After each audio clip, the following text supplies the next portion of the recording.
for you if you would. That's why I love God, because sometimes some things that we call a failure is really God trying to steer you in another direction.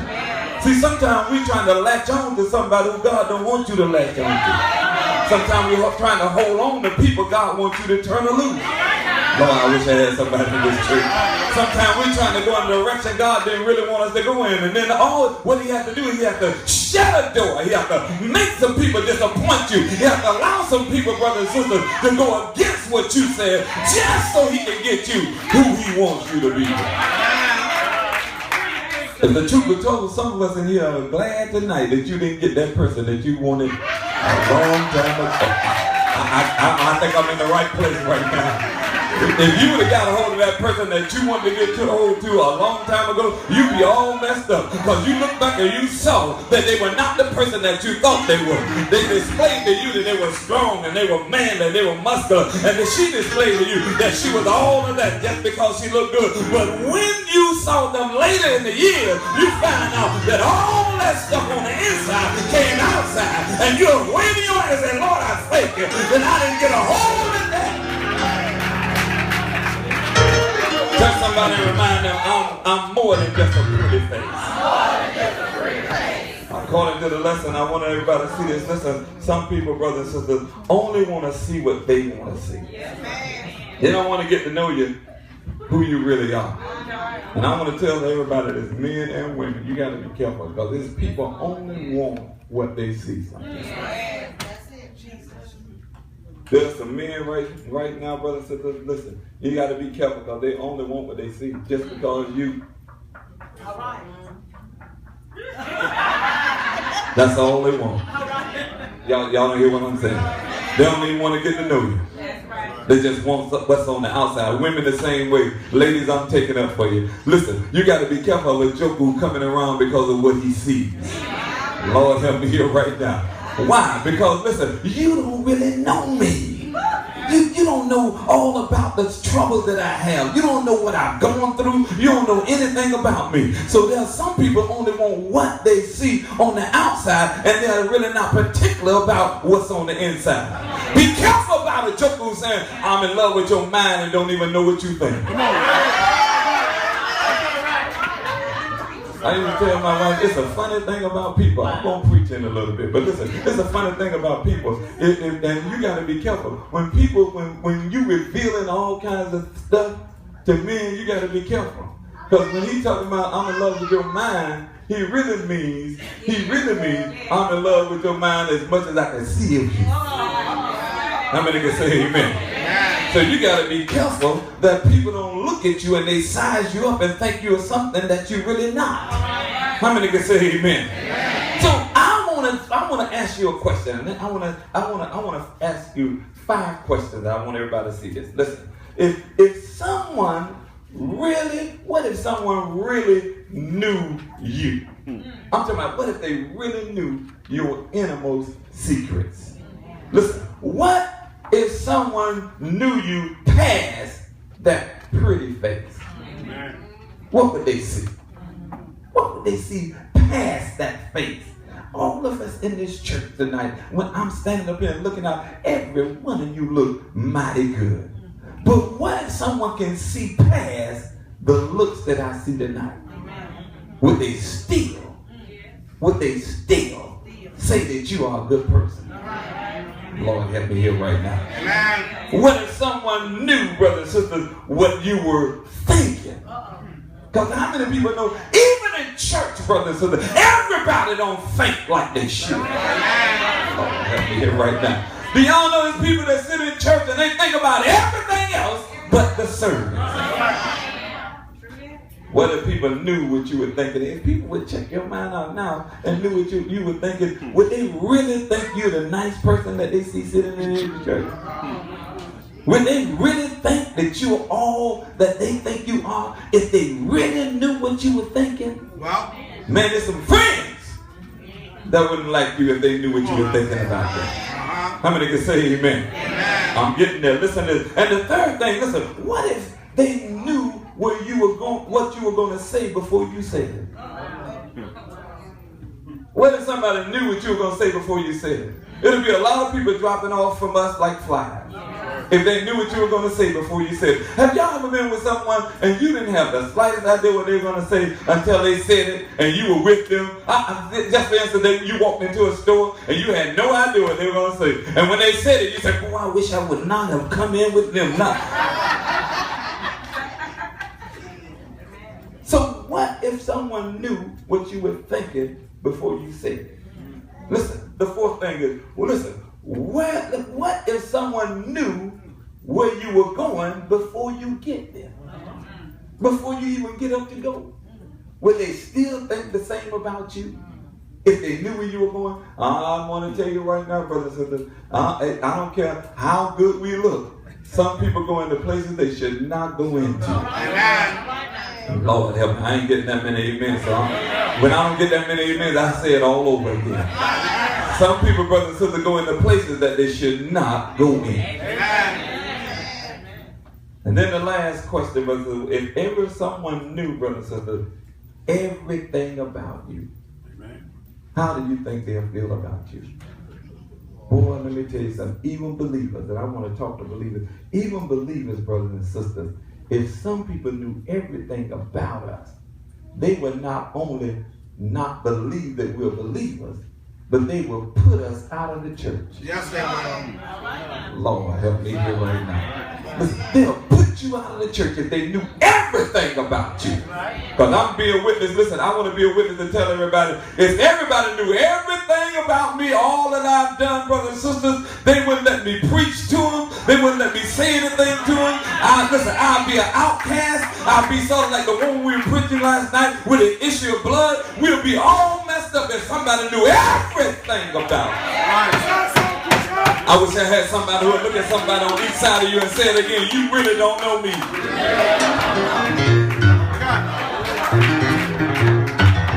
But can I tell you something? Wouldn't it be good, and I want hands raised when I ask this question, wouldn't it be good if you can find somebody who knew every single thing about you, all your dark secrets, all the things that you've done in your life that are wrong, all the places you've been, all that kind of stuff, and they still love you?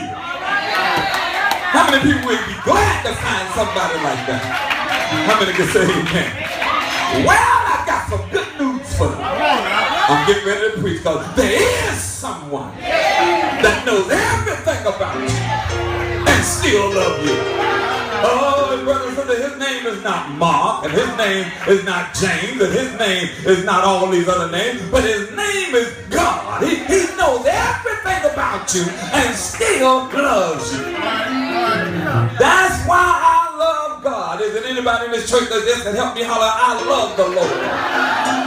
I love the Lord because he knows all about me and still loves me. I love him because he knows all about my faults. I love him because when I was behind those closed doors doing what I was doing, he still loves me. He don't like the things that I do, but he still loves me. He'll still look out for me because he loves me regardless. I want to make this clear because I don't want anybody to walk out here misunderstanding me. I'm not saying he loves the junk you do. But I'm saying in spite of your junk, he still loves you. And he wants you to be saved. How many can say amen? Oh, can I stop preaching? I want to show you something in Scripture. The Bible declares, and in our text tonight, I want to preach you a little bit. In our text tonight, God still loves you. Listen, God has allowed things to happen to keep you from doing other things. How many can say amen? Is there anybody in this church that just knows there were some things that God, listen, allowed to come into my life? And if God would not have allowed those things to come in my life, I would have done more mess than what I really did. Oh, sometimes it was good for you to get shaken up. Sometimes an accident was good for you to get into, because if you had not got into the things that God allowed you to get in, you would have done a lot more wrong than what you've done. I'm glad God stopped me before I started doing too much stuff. How many can say amen? Well, listen to what it says about the Lord. And I want to read this for everybody. Listen to what the scripture says. When I started reading in Psalm 139, I found out some good stuff about God. And what is that? Listen to what the Bible says. Psalm 139 and verse 1 says, Lord, thou hast searched me and known me. Thou knowest my down sitting and my uprising. Thou understandest my thought afar off. Then I asked you if somebody knew your thoughts, brother and sister. God knows your thoughts even before you get them. Lord, help me here right now. God knows your thought before you get them. And even though he knows your thought, he still loves you. How many can say amen? Oh, but what else about God? Here's what I want everybody to understand. When we start reading, the Bible says, thou compassest my path and my lying down, and art acquainted with all my ways. Verse 4 says, for there is not a word in my tongue, but lo, O Lord, thou knowest it all together. I wish I had somebody to understand. He said, thou hast beset me behind and before, and laid thine hands upon me. You know what the Bible said? The Bible said, God, you know all about me. You know what I'm going to say before I say it. You know what I'm going to do before I do it. You know all about me. And I want to tell you something. God has put a hedge around some of us. Some of us, brothers and sisters, if it had not been for the Lord putting a hedge around you, you'd be all messed up. If it wasn't for the Lord sealing and protecting you and leading and guiding you and sending you in the way he did, you'd be all messed up. But I'm so glad God looked out for me. I don't know about everybody else in this church, but I can honestly think that God is looking out for me. How do I know it? Because I would have done wrong. I would have been deep in sin. I would have been all strung out. I would have been all messed up. But God looked out for me. Lord, help me here right now. But can I tell you something? He sees everything you're doing. Oh my goodness, they used to sing that song. Listen, you better watch out. You better not pout. You better not cry. I'm telling you what, Santa Claus is coming to town. Forget about Santa Claus. He ain't real anyway. How many can say amen? But I know somebody, brother and sister, who knows all about you. How many can say amen? The Bible says that God sees every single thing we do. Well, you know, in verse 7 it says, whether shall I go from that spirit, or whether shall I flee from that presence? I thought about the man said, if I go into the depths of the sea, you already know it. If I go into a dark place is like light when it comes to you. God, you know everything about me. I want to tell somebody here tonight that God knows every single thing about you. And in spite of all he knows about you, he still loves you. He still wants you. And he can still use you. You're more than just a pretty face. Don't let nobody use you. Don't let nobody walk over you. Don't let nobody mess you up, because God sees you as more than just a pretty face. You are precious. Oh, help me preach tonight. You're precious in the sight of God. I want somebody to know tonight that it's more to me than just what you see. I know you see somebody that you think is weak. I know you see somebody that you think is not much. I know you see somebody that don't look too good to you. But regardless of how I look, regardless of how I am, the Bible says that the Lord loves me and he knows all about me. I'm so glad that God knows all about me. And in spite of all my faults, God still. Boy, I wish I had somebody want to hear me preaching here tonight. And I started thinking about something. I said, oh my God. I found out in verses, listen, I found out in verses 8 through 12, you can't hide from God. I know, listen, you can hide from people, and you can make men feel good, and you can make men think that you are something that you really not. But God knows all about you. I can't hide from God. Touch somebody and say, you can't hide from God. He knows all about you. When you go behind a closed door, you only shut man out. But before you get there, God is already there. If you go into a place, brother, so you think you hide so you can do what you do, I want you to know right now, God was there before you got there. Before you pull over the cover, before you took off your clothes, before you get anything, God was already there. And everybody in the church that doesn't know that God knows me. I want to preach tonight, but listen, I want to tell somebody God took his time and made you. Did you read in verse 14 where it says we were fearfully and wonderfully made? You know what that means? That means God took his time and made you. Can I tell somebody something? God took his time and made you. So know what you ought to do? You ought to praise him. I wish I had somebody in this building to know you ought to praise him. You ought to praise him because he took his time and made you. What you ought to praise him for? You ought to praise him for his work.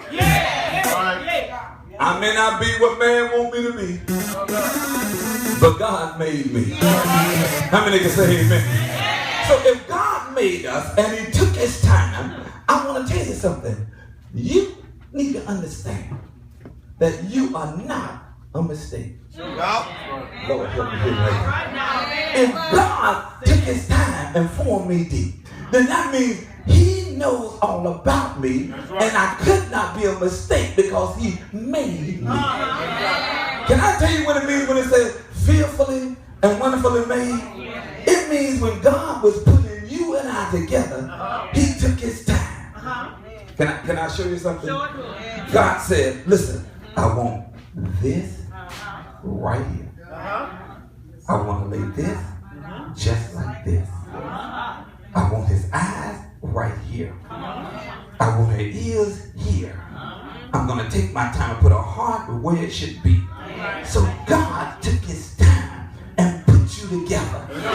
So now I want to ask you a question. Somebody may say, well, preacher, what is your point? Can I tell you something? Number one is you're not a mistake. Somebody shout you glory. Now somebody may have told you you were a mistake, but you weren't a mistake. You weren't a slip. You weren't nothing that just happened. God took his time and made you. Now listen, I may not look as good as the other person.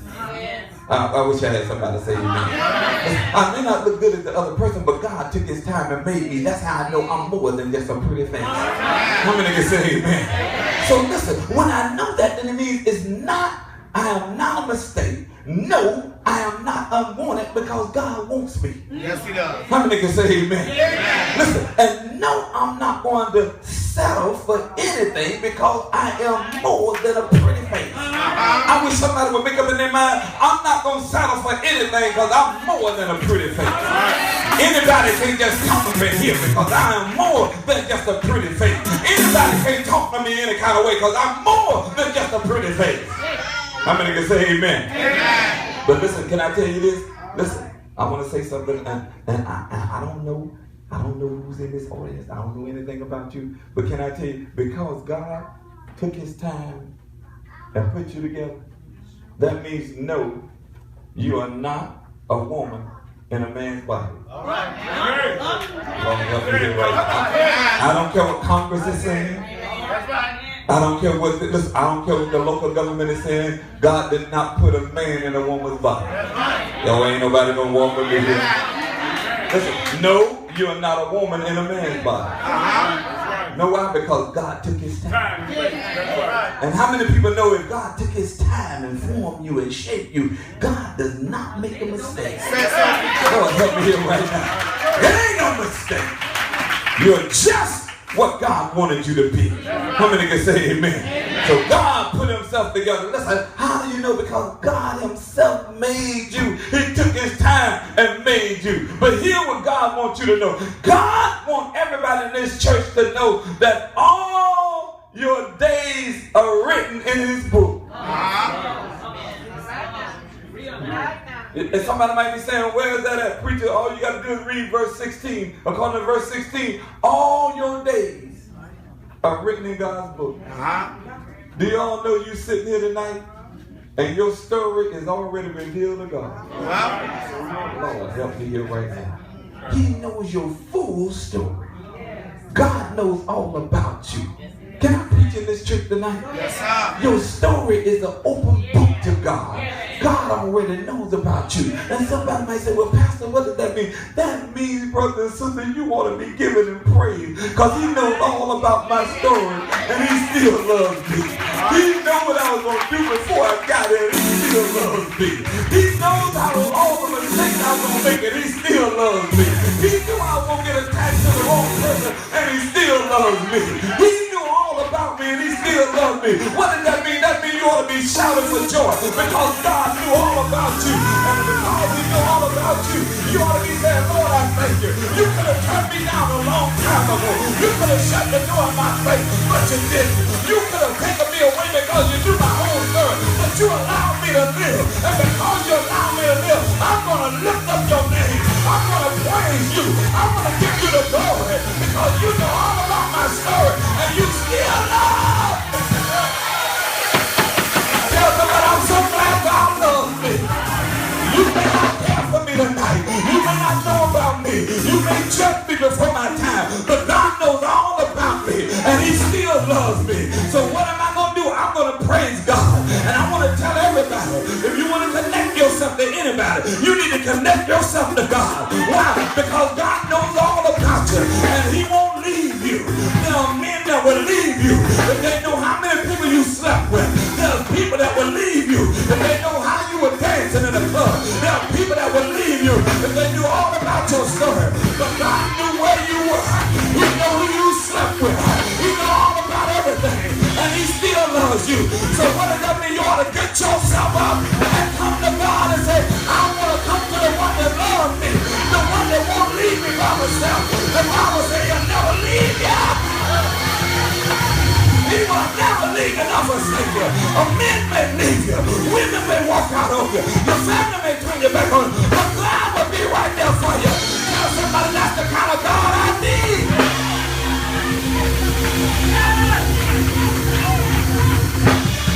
Somebody will say, I need that in my life. I need someone in my life that will be right there with me. I need someone that will stick by my side. I need someone when I can count on them. They're already there. I don't have to go and look for them. I don't have to beg them to stay with me. I don't have to worry about whether they're going to come home. God will be right there for me. And if God is with you, you got everything you need. Tell two people, I got everything I need. I ain't gotta go look for my man. I ain't gotta go look for my woman. They're right. Listen, God is right here with me all the time. He walks with me. He talks with me. He lets me know I love you. I don't know about everybody else, but doesn't it make a difference when you got somebody telling you all the time, I love you? I may not look right in the morning. It may be curls in your hair, but God still loves you. It may not look like you're the person that I saw from the beginning, but God still loves you. I ought to run to somebody who loves me unconditionally. God knows all about you, and he still loves you. You ought to be running to God and saying, Lord, here I am. All my junk, all my mess, all my stuff, I'm coming to you, but I know you'll love me in spite of myself. Somebody say, yes, he will. I got a quote. God knows what you're thinking. And some of us got some stinking thinking. I wish I had somebody to say amen. But God knows what I'm thinking. And I'm getting ready to go to my seat. But God knows all about it. I am so glad tonight that God knows what I'm thinking. And in spite of what I'm thinking, he knows all about it all the time. And God is saying, you got the wrong thoughts. But if you come to me and let me take control of your life, then I'll help you out. You may not think right all the time, but I'll make the inside clean. Somebody in this church tonight, you ought to go to God and say, Lord, I need some cleansing on the inside. My insides are all messed up. Things are not right on the inside. But if you clean me, God, I shall be clean. If you wash me, I'll be as white as snow. Somebody will say, Lord, wash me on the inside. Lord, clean my mind. Lord, clean my thoughts. Lord, clean my heart. I want to be clean on the inside.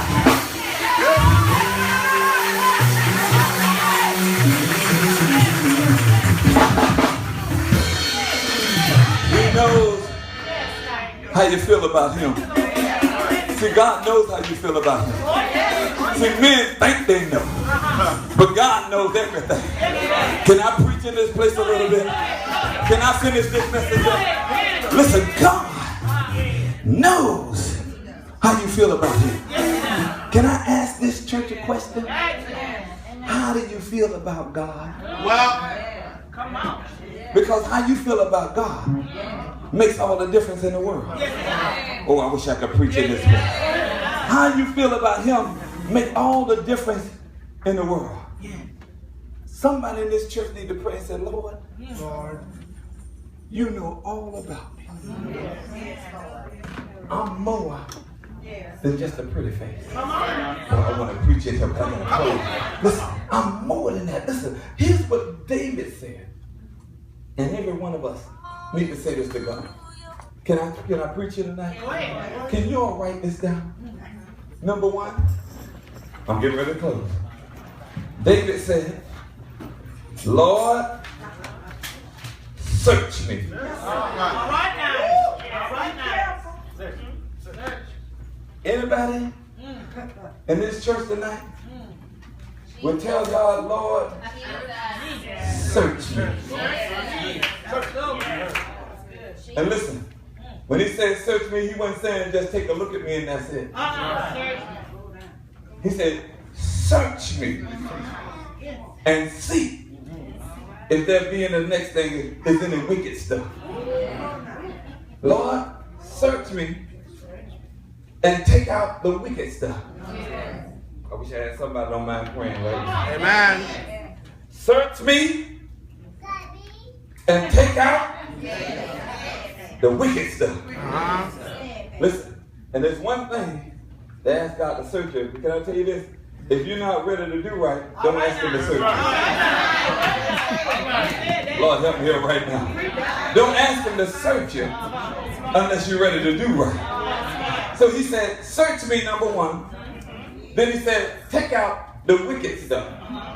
And then he said something that I want everybody to understand. He said, can I use you for example, D? He said, listen, he said, I want you to search me. I want you to take out the wicked stuff. And then this is what he said. Listen to this. Can I put your hand deep? He said, then lead me. Lord, help me here right now. Lead me in the path of righteousness. Somebody let God to trick them out, but they don't want to lead them. But David said, here's what I want you to do. I want you to search me, take out the wicked stuff, then I want you to lead me. I want you to lead me, I want you to guide me, I want you to help me, because I want to do what's right. And if anybody in the church just want to do what's right, and you are saying, Lord, search me, Lord, take out the wicked stuff, but then I want you to lead me. And anybody else that says, Lord, lead me in a righteous way. Lead me on a righteous path. Do what needs to be done. I gotta see you. I gotta make things right with you. I gotta do your will. And here I am now. Just search my heart. Take out the wicked stuff and lead me where you want me to go. I'm willing to be led. I'm willing to use it. I'm willing for you to take control. Here I am.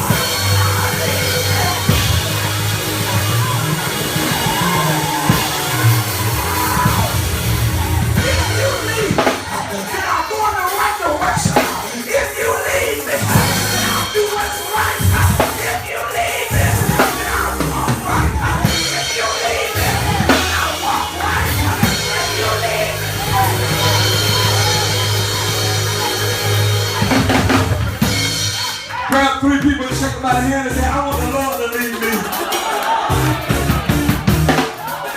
want the Lord to lead me. I want the Lord to lead me. I want the Lord to lead me. I want the Lord to lead me. I want the Lord to lead me. I want the Lord to lead me. I want the Lord to lead me.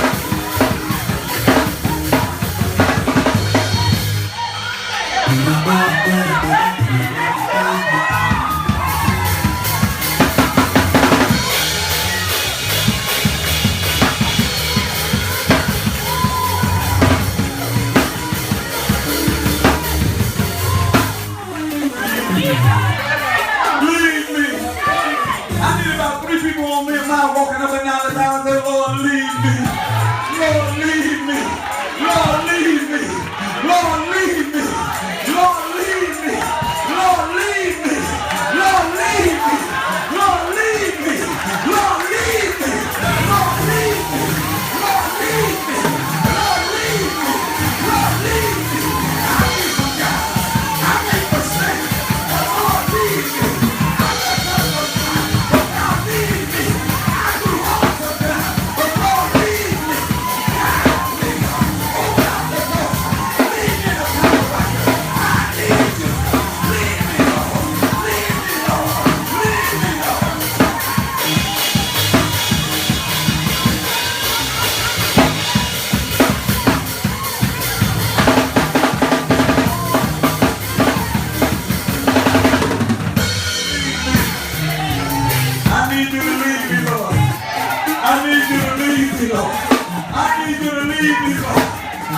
you to lead me. I need you to lead me.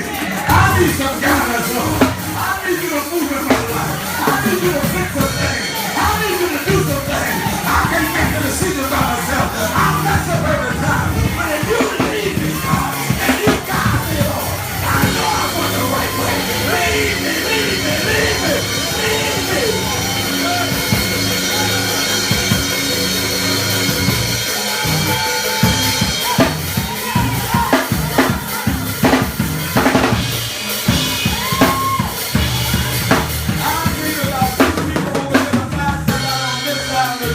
And say, let the Lord lead you.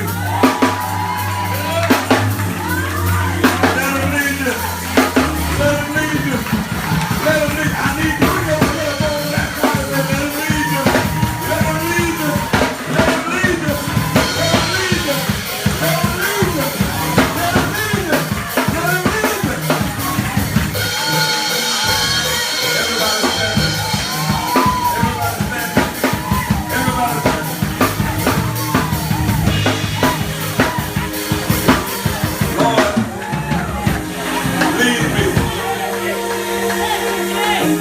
Righteous path. All of us in this church have some things that we've done. Brother, if I tell my story, people won't like me. If I tell what God has done, if I tell about all the stuff I've done, people will think bad of me. That's what I like about God. He'll hear everything that I've done. He sees all that I've done. And he still loves me. He won't despise me. The Bible said a broken and contrite spirit God will not despise. You gotta come to the broken. You gotta tell the Lord, I've done some things. I've messed up. I've done some things I'm not proud of. But you already know it. I'm just coming confessing. And I'm just running to you, God, because I know you will love me in spite of all the things I've done wrong here. Take control of my life. That's what David was saying, take control of my life. Somebody in this church right now, God wanted me to tell you, I still love you. People wrote you off. People said you were no good. Listen, they said you'll never amount to anything. But God said, I knew you before you knew yourself. And I still love you. Lord, help me here right now. We're opening up for prayer. There's somebody here who needs